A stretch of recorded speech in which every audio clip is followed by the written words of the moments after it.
If you're like me, you probably are, you spend some time scrolling through other people's photos and what they post either on Instagram or Facebook groups or wherever the photos are posted. And you see this, and you see it a lot. I know I sure do. What I'm talking about is this white halo around the foreground in the shrubbery. I'll turn it off, turn it on.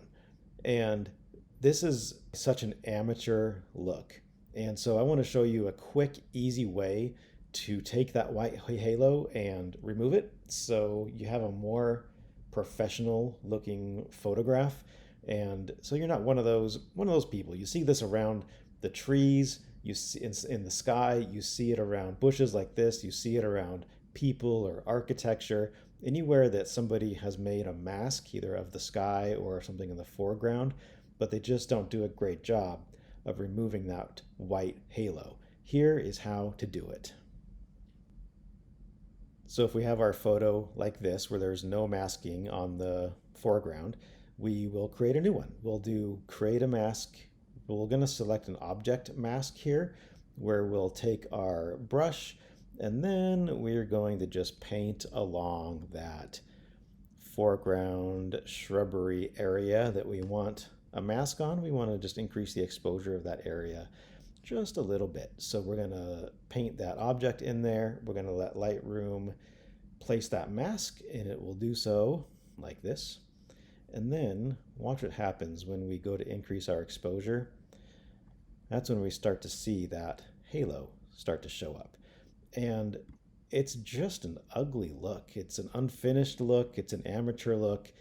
And you see it all the time. And it's one of my pet peeves. It just drives me crazy when I see this because it's so easy to just take it out. And I don't know if people just don't notice it or just don't care. But so here's how to do it. So after we select our mask and we have that halo, we're gonna go up to the subtract function and we're gonna subtract with a brush.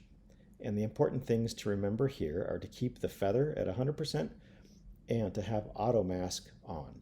So what auto mask will do is help Lightroom only remove the background and not the elements of that shrub.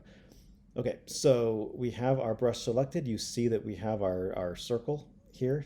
The inner circle is the brush that's being removed. The outer circle is that feather. And so we want to focus just on that feathering section. So we're going to click down on our mouse and then we're just going to paint away using just the feather section of our mask here, of our brush, and just paint away that white.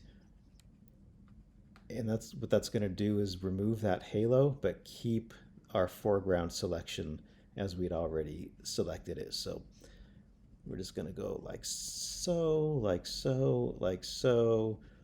And now that halo's gone, or at least better. And then we can refine it if we need to. But then as soon as we change our foreground exposure, and there's still a tiny, tiny bit of haloing there, but we can deal with that later, and it's barely noticeable. So let's say we wanted to increase our exposure just a little bit to about here, and then we might want to bring the blacks down a little bit, bring the whites up a little bit, and remove some of the shadow. So then we end up like something like this. And then if we want to fine tune, we can just select that remove brush again and just do some fine tuning and go over that one more time. But it's so much better. So then if we, that's before and that's after, before and after. So you can see it's a much cleaner look. It's a much more pleasing look. And you're not going to be one of those people who other people look at and say, man, if they only would have taken that extra 10 seconds, that's all it would have taken to remove that amateur looking halo. I hope this helped. If it did, I would love it if you'd click the subscribe button and join me over here. We post some pretty fun stuff and I would love to have you as part of this team. All right, we'll see you next time.